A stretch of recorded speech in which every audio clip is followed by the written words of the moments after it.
Welcome to Creative Imperfections, the podcast where perfection is overrated and messy magic gets the spotlight. I'm so glad you're here. Anyone else out there feel like January is the longest month of the year? January always feels so long to me, and I don't think it's just because the holidays are over or the days are shorter or the excitement has worn off. I think it's because January asks us to slow down. In a world that's already yelling at us to speed up, to decide, to commit, to be someone new immediately overnight, even though internally we're still unpacking who we were just a few weeks ago.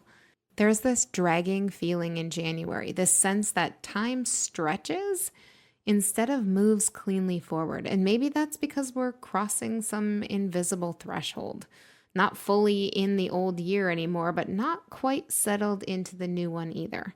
And our bodies and minds know that transitions take much longer than what the calendar might say.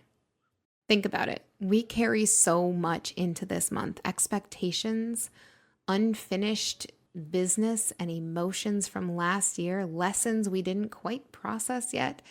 And then we judge ourselves for not feeling clear or energized or motivated enough when really we're still recalibrating. We're still shaking off habits that no longer fit while tentatively reaching for ones that might. January doesn't rush us, even if everything around us does. And there's something uncomfortable about that space, about not having momentum yet, about sitting with questions instead of answers. But discomfort isn't a sign that something's wrong. Honestly, it's a sign that something is shifting beneath the surface. I think January gives us more time on purpose, more quiet, more stillness, more room to notice what we're actually feeling instead of what we think we should be feeling. And that can feel heavy. If we're used to measuring our worth by output or progress or visible wins, there's no applause in January for simply existing, for resting, for thinking, for adjusting. But that doesn't make those things unimportant. In fact, it makes them foundational. This is the month where roots grow, where clarity forms slowly, where intention settles in instead of being forced. And maybe that's why January feels endless, because we're being asked to stay present in a space we usually try to rush through, to allow change to happen internally before demanding it to show up externally, to trust that not knowing yet is part of knowing later.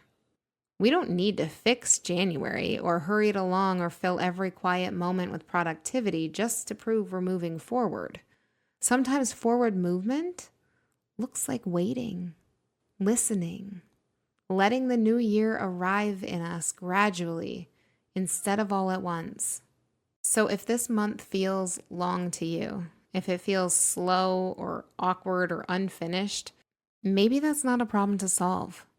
Maybe it's an invitation to soften your grip, to give yourself time to transition, to let the year ease its way in rather than forcing it. Don't think of it as January dragging you down. It's simply holding space while you adjust. It's giving you time to become ready for whatever comes next.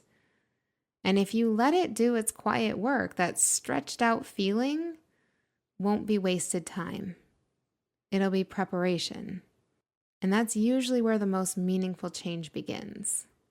And it's especially where the magic quietly lives. And always remember, there's magic in your imperfections. Go out there and find it. Thank you so much for joining me on today's episode of Creative Imperfections. If you have a friend who could use this advice right now, please feel free to share this with them and make sure you subscribe.